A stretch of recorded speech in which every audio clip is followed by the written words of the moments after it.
Once upon a time, on our beautiful planet, which was losing its charm due to pollution and waste filling the seas and lands, animals were suffering.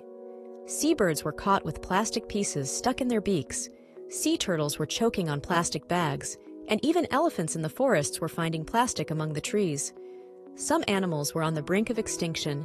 One day, Dima, a brilliant little girl who loved nature, was sitting by a small lake in her village. She saw a tiny turtle struggling to swim, trapped by a plastic bottle cap. Dima felt deeply saddened and started to think, how can the world remain beautiful if this waste keeps killing animals? She decided to take action. She went to her small home laboratory, where she kept a lot of tools and materials. She looked through books and sketches and began brainstorming an invention to solve the problem. After days of thinking and planning, Dima came up with an incredible idea: a giant vacuum cleaner that could suck up plastic from the land and sea. But she knew this idea wasn't easy. She would need strong materials and helping hands. Dima gathered her friends from school: Omar, who loved robotics; Sarah, skilled in drawing and design; and Malik, who enjoyed mechanics. Together, they sat down to plan the project and drew up a model for the giant vacuum. The first challenge was figuring out how to make the vacuum work on both land and sea.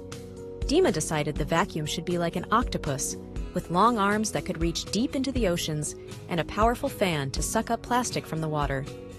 The team began building the giant vacuum. They used old engines from abandoned cars and large fans from old airplanes donated by a company. It took them weeks of work, but eventually the vacuum was ready. They decided to test the vacuum at sea. They loaded it onto a boat and went to a nearby bay filled with plastic. When they turned it on, the vacuum started working, but suddenly it stopped. They discovered that the tangled plastic was too much for the vacuum to handle. Dima then came up with a modification, adding cutting arms to break down large plastic pieces into smaller ones before sucking them up. After the adjustments, the giant vacuum worked efficiently. The team collected plastic from the seas and forests and sent it to recycling factories. Animals that were on the verge of extinction began to recover gradually. One day, while they were working near an abandoned island, a strong storm struck. The giant vacuum was partially damaged, and the team found themselves stranded on the island. They decided to work together to fix the vacuum using materials they found on the island.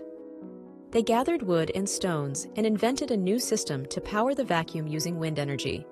After days of hard work, they succeeded in repairing it. Dima and her team returned to their village, welcomed by applause and cheers. The giant vacuum became the talk of the world, and Dima and her team became global heroes.